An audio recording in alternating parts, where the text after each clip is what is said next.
Fresh viewers, कल की story कुछ इस तरह से हुई कि हम बहुत लेट पहुंचे हुंजा वैली। उसके बाद हमें पड़ गई कि कैंपिंग साइट ढूंढी जाए। बस जल्दी जल्दी कैंपिंग साइट ढूंढी जो कि एक परफेक्ट हाइट पे हमें मिल गई। आप जैसे पीछे देख भी रहे होंगे, it is next to paradise, ऐसा लग रहा है इस वक्त मुझे।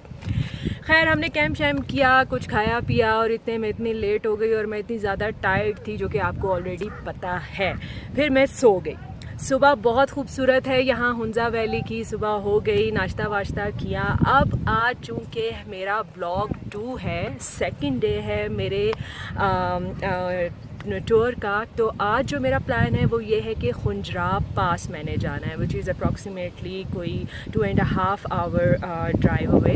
बट उसके रास्ते में हुसैनी ब्रिज है, पासुकोन्स हैं, अताबाद लेक है। तो एक्साइटेड तो मैं बहुत ज़्यादा हूँ आज इन सारी जगहों को